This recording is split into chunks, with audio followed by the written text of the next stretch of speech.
రాయచోటి నియోజకవర్గంలోని ప్రతి గడప గడపకు వెళ్లి ప్రజలు దీవించమని వేడుకోవడం జరిగిందని రాయచోటి వైసీపీ ఎమ్మెల్యే అభ్యర్థి శ్రీకాంత్ రెడ్డి పేర్కొన్నారు. అన్నమయ్య జిల్లా రాయచోటి పట్టణంలో ఏర్పాటు చేసిన మీడియా సమావేశంలో ఆయన మాట్లాడారు. అందరికీ నమస్కారం.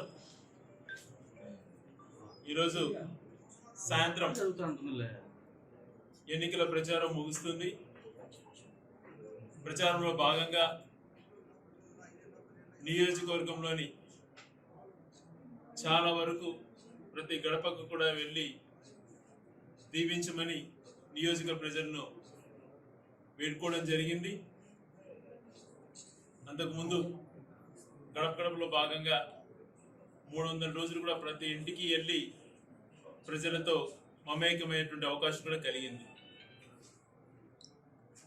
ఒక రాజకీయ పార్టీ అభ్యర్థిగా, వైఎస్ఆర్ కాంగ్రెస్ పార్టీ అభ్యర్థిగా పోటీ చేస్తున్న నేను గత 5 సంవత్సరాల్లో ఎన్నికైనప్పుడు ఈ నియోజకవర్గానికి కానీ, ఇక్కడ బడుగు బలహీన వర్గాల ప్రజలకు కానీ ఏ రకంగా మేలు చేసినటువంటిది ప్రతిరోజు కూడా మీడియా ద్వారా వివరిస్తున్నాను.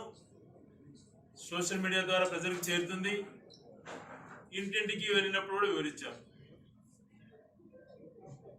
గతంలో ఎన్నడూ జరగనటువంటి అభివృద్ధి కూడా మన నియోజకవర్గంలో చేసుకోగలిగినాం. రాయచోటి పట్టణాన్ని స్పెషల్ గ్రేడ్ మున్సిపాలిటీగా తీర్చిదిద్దడంతో పాటు ఈ నియోజకవర్గం రాయచోటి కేంద్రంగా జిల్లా కేంద్రం కూడా ఏర్పాటు చేయడం జరిగింది. ఇప్పుడు పక్కన రాజంపేటలో కానీ, మదనపల్లిలో పోటీ చేసే అభ్యర్థులు మేము జిల్లా కేంద్రం చేస్తాము, మాకు ఓటు వేయండి అని అంటున్నారు. ఇక్కడ జిల్లా కేంద్రాన్ని చేశాను, నన్ను ఆదరించండి అని చెప్పి నేను అడుగుతున్నాను. నిత్యం ప్రజలకు అందుబాటులో ఉన్నాం. ఒకటే ఆలోచన చేయాలి, ఓటు హక్కు అన్నటువంటిది చాలా ఇంపార్టెంట్. 5 సంవత్సరాలకు ఒకసారి జరిగే ఎన్నికలలో ప్రతి ఒక్కరూ కూడా ఓటు హక్కును వినియోగించుకొని ఈ 5 సంవత్సరాలలో వాళ్ళు ఓటు వేసిన తర్వాత ఆ ప్రాంతానికి వాళ్ళు ఊహించినంతగా అభివృద్ధి జరిగిందా లేదా అని ఆలోచన చేసుకొని మళ్ళీ కూడా ఎవరైతే మంచి జరుగుతుందో, ఎవరి ద్వారా అయితే అభివృద్ధి చెందుతుందో వాళ్ళని ఎన్నుకునే అవకాశం. కాబట్టి ప్రతి ఒక్కరు కూడా ఓటును సద్వినియోగం చేసుకోవాల్సిందిగా విన్నవించుకుంటున్నాను. నిరంతరం కొనసాగే పథకాలలో భాగంగా జగన్మోహన్ రెడ్డి గారు ప్రమాణ స్వీకారం చేసిన తర్వాత ఆ రోజు నుంచే మొదలైంది ప్రక్రియ. 125 సార్లు తను బటన్ నొక్కి 2,70,000 కోట్లు డీబీటీ ద్వారా పేద ప్రజలకు రాష్ట్రంలో చేర్పించారు. క్యాలెండర్ లాగా ఇచ్చి ప్రతి ఒక్క నిరుపేదకు కూడా డైరెక్ట్ గా చెందే విధంగా, కరప్షన్ లేకుండా వాలంటీర్ సిస్టమ్ను తీసుకొచ్చి ఎంతో అద్భుతంగా పేద ప్రజలకు వాళ్ళు ఆఫీసు చుట్టూ తిరిగే అవకాశం ఇవ్వకుండా, ఒకరికి లంచాలు ఇవ్వకుండా, ఇచ్చినటువంటి డబ్బులో కోతలు పడకుండా డైరెక్ట్ గా వాళ్ళ అకౌంట్ లో పడేటువంటి స్కీమ్స్ ని ఎన్నో రకంగా మేలు చేయడం వలన ఎంతో మంది కుటుంబాల ఆర్థిక స్థితి ఎంతో మెరుగుపడింది. ఇది నిరంతర ప్రక్రియలో కొనసాగుతున్నటువంటిది అన్ని కూడా మనకు తెలుసు. జగన్మోహన్ రెడ్డి గారు చేయూత రూపంలో, ఆసరా రూపంలో, అలాగే ఈబీసీ నేస్తం రూపంలో, విద్యా దీవెన కానీ, రైతులకు సంబంధించినటువంటి ఇన్పుట్ సబ్సిడీని అన్ని కూడా రిలీజ్ చేసి ఎన్నికల కోడ్ కంటే ముందు ఫైనాన్స్ లో దాన్ని ఉన్నప్పుడు ఎన్నికల కమిషన్ క్లారిఫికేషన్ ఇవ్వాలా అని అనుకున్నప్పుడు కోర్టు ఆదేశాలు ఇవ్వడం జరిగింది. ఒక్కరోజు అవకాశాన్ని ఉంది, మీరు నిరుపేద ప్రజలకు 9,400 కోట్లు ఏదైతే రెగ్యులర్ గా మీరు అంతకుముందు 2,70,000 కోట్లు పేద ప్రజలకు చేర్పించారో అందులో ఎంతో ఉపయోగపడేటువంటి ఈబీసీ నేస్తం, ఆ చేయూత 18,750 రూపాయలు కానీ, క్రాప్ ఇన్పుట్ సబ్సిడీ పంట నష్టం వచ్చినటువంటి డబ్బుల్ని కానీ, విద్యా దీవెన, వసతి దీవెన లాంటివన్నీ కూడా డబ్బులు మేము పెట్టాము, పేద ప్రజలకు రిలీజ్ చేయండి అని అంటే గత దాదాపుగా 50 రోజుల నుంచి తెలుగుదేశం నాయకులు అడ్డుకుంటా వచ్చారు. వాళ్ళకు సంబంధించిన వ్యక్తులతోనే కోర్టుకెళ్ళి అనేక రకాలుగా దాన్ని అడ్డుకున్నారు. ఎందుకు అంత భయం అని చెప్పి ప్రశ్నిస్తున్నా. రేపు ఎన్నికలు అనగా మీ హాయంలో పసుపు కుంకుమ అని చెప్పి అంతకుముందు పేద ప్రజలకు ఇవ్వకుండా ఒక్కరోజు ముందు రిలీజ్ చేయించారు. ఇప్పుడు ఎందుకు అడ్డుకోవాల్సి వచ్చింది? ఎందుకు మీకు అంత భయం? 9,400 కోట్లు డైరెక్ట్ గా నిరుపేదలకు చెందాల్సిన డబ్బు పైన పేదలకు ఇవ్వడం అనేటువంటిది మీకు బాధ, పేదలకు ఇవ్వకూడదు అన్నటువంటిది మీ తాపత్రయం. ఈ ప్రభుత్వం పేదల దగ్గర మంచి పేరు తెచ్చుకునింది అన్నటువంటి ఈర్ష్య. అందుకోసం మీ యొక్క రాజకీయ లబ్ధి కోసం పేద ప్రజలకు చెందవలసినటువంటి 900-600 కోట్లు దాదాపుగా నిరుపేదలకు చెందాల్సిన డబ్బును నిన్న రిలీజ్ చేస్తుంటే మళ్ళా వీళ్ళకి సంబంధించినటువంటి ఒక వ్యక్తితో కోర్టుకి వెళ్ళి దాన్ని అడ్డుకోవడం జరిగింది. ఇది కొత్తగా ప్రకటించినటువంటి కార్యక్రమాలు కాదు. ఈబీసీ నేస్తం ద్వారా మహిళలకు మేలు జరుగుతుంది, చేయూత ద్వారా మహిళలకు మేలు జరుగుతుంది. ఇవన్నీ కూడా జగన్మోహన్ రెడ్డి గారు ఆల్రెడీ బటన్ నొక్కి ఉన్నటువంటి కార్యక్రమాలే, ఇంతకుముందు కొనసాగిన పథకాలే అని ఎంత విన్నవించుకున్నా పేద ప్రజలకు చెందకుండా అడ్డుకున్నారు అని అంటే వీళ్ళు ఏం మనుషులు అనాలి అని చెప్పి వీళ్ళని ఏ రకముగా వీళ్ళని చూడాలి అని చెప్పి ఒకసారి ప్రజల్ని గమనించమని కోరుతున్నారు. పేద ప్రజలంటే ముందు నుంచి ఈర్ష్య వీళ్ళకు. అలాగే మన నియోజకవర్గానికి సంబంధించే ఈరోజు దాదాపుగా 12 కోట్ల పైగా ఇన్సూరెన్స్ రావాల్సినటువంటి ఇది ఎన్నో రోజుల నుంచి అడ్డుకున్నారు. జగన్మోహన్ రెడ్డి గారు ఒకటే చెప్పారు, అడ్డుకుంటే అడ్డుకున్నారు, ఎప్పుడు రిలీజ్ చేయాలో చెప్పండి, మేము డబ్బులతో రెడీగా ఉన్నాము అని చెప్పి. కోర్టు ఆదేశాల ప్రకారం ఐ థింక్ మే పోలింగ్ అయిపోయిన మరుసటి రోజు ఇవ్వచ్చని నేను చెప్పింది.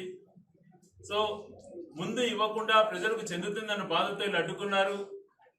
ఏదో ఒక రకంగా మే 14 అయినా కూడా ఈ డబ్బులన్నీ కూడా నిరుపేద ప్రజలకు చేర్పించవలసిందిగా, అప్పుడు కూడా అడ్డుకోకుండా ఉండవలసిందిగా వాళ్ళకి విజ్ఞప్తి చేస్తున్నా. నిరంతర ప్రక్రియలో భాగంగా జరుగుతున్నటువంటి పథకాలను అడ్డుకోకూడదు, చాలా దుర్మార్గం.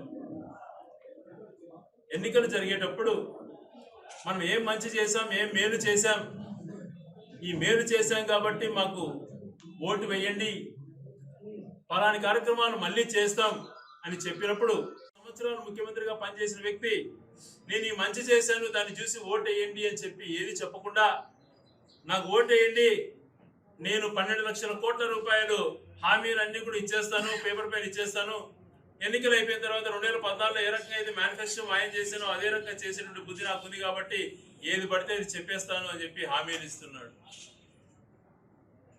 ఇలాంటి నాయకుడు చంద్రబాబు నాయుడు గారు. అదే జగన్మోహన్ రెడ్డి గారు 2019లో 2 పేజీల మేనిఫెస్టో ఇచ్చి నిరుపేదలకు బ్రహ్మాండంగా ప్రతి కార్యక్రమం, కరోనా లాంటి మహమ్మారి వచ్చి 2 సంవత్సరాలు ఆర్థికంగా కుంగిపోయినా 5 సంవత్సరాలకు చెందాల్సిన పథకాలు పేద ప్రజలకు అన్ని కూడా చెందించారు. ఆయనకు అవకాశం ఉంది, పరిపాలన కేవలం 3 సంవత్సరాలే. ఆ 3 సంవత్సరాల అధికారంలో కరోనా మహమ్మారి లాక్డౌన్ ఎన్ని తీసేస్తే 3 సంవత్సరాలలో 5 సంవత్సరాలకి ఇవ్వాల్సిన నిధులు కూడా తను ఇచ్చాడు. మరొక పక్కన స్కూల్స్ అద్భుతంగా తయారు చేశాడు. ఈరోజు ఓటింగ్కి వెళ్తారు పేద ప్రజలంతా కూడా.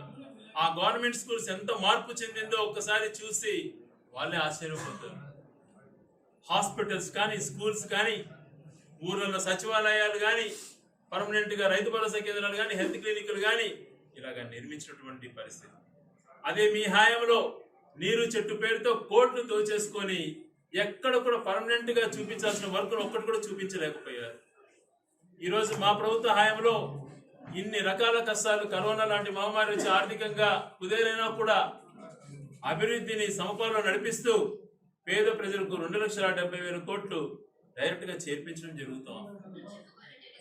ముందాతనం అనేటువంటిది ఉండాలి రాజకీయాలలో.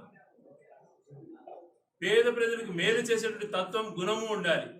అది జగన్మోహన్ రెడ్డి గారిలో స్పష్టంగా ఉన్నాయి. అందుకే తను ఇచ్చినటువంటి మేనిఫెస్టోలో ఈరోజు నేషనల్ యావరేజ్ ప్రకారం తీసుకున్నప్పుడు 12% ఉన్నటువంటి పేదరికం ఈ సంక్షేమం వల్ల 4% ఇది ఆంధ్ర రాష్ట్రంలో తగ్గింది అని అంటే అది నిజంగా పేద ప్రజలకు మేలు చేయడం కాబట్టి అది తగ్గింది అని చెప్పి మనం కూడా ఆలోచన చేయాలి. సో ఓటర్ మహాశయులకు అందరికీ కూడా విజ్ఞప్తి చేస్తున్నా, నిత్యం పేద ప్రజల మధ్యనే ఉన్నాను, నియోజకవర్గ ప్రజల మధ్యనే ఉన్నాను. కరోనా లాంటి మహమ్మారి వచ్చినప్పుడు ఎక్కడికి పారిపోలేదు. కరోనా సెంటర్లో ఉన్నాను, కరోనా పేషెంట్స్ తో దగ్గరగా మింగిలయ్యాను, వాళ్ళకి కావాల్సిన సదుపాయాలు సమకూర్చాను. ఆర్థికంగా ఎక్కడ ఏ అవకాశాలు ఉన్నా కూడా నిజేకులకు అభివృద్ధికి కృషి చేశాను అనిత్యం కూడా. హంగులు ఆర్భాటాలకు దూరంగా ఉంటూ ఈ నిజేకులకు అభివృద్ధి ధ్యేయంగా పనిచేస్తున్నాను. ఎన్నో రకాలుగా మాట్లాడారు. ప్రతిపక్ష నాయకుడు బాధ్యత రహితంగా రాజంపేటకి వెళ్ళి రాజంపేట జిల్లాను చేస్తానని, మదనపల్లికి వెళ్ళి మదనపల్లి జిల్లా చేస్తానని, రాయచూట్ల క్లారిటీగా చెప్పకుండా ఇక్కడ కొనసాగుతుందని చెప్పి 6 నియోజకవర్గాలు ఉన్నటువంటి ఈ జిల్లా కేంద్రాన్ని ఎన్ని రకాల మాట మార్చారో చూడాలి. అదే జగన్మోహన్ రెడ్డి గారు రాజంపేటలో ధైర్యంగా రాయచూటే జిల్లా కేంద్రంగా కంటిన్యూ అవుతుంది, రాజంపేటకు మెడికల్ కాలేజ్ ఇస్తాను అని చెప్పేటువంటి తత్వం, అది నాయకత్వం అంటే. అది నాయకుడి లక్షణాలు అలా ఉండాలి. ఎక్కడికి వెళ్తే ఆ మాట చెప్పడం కాదు.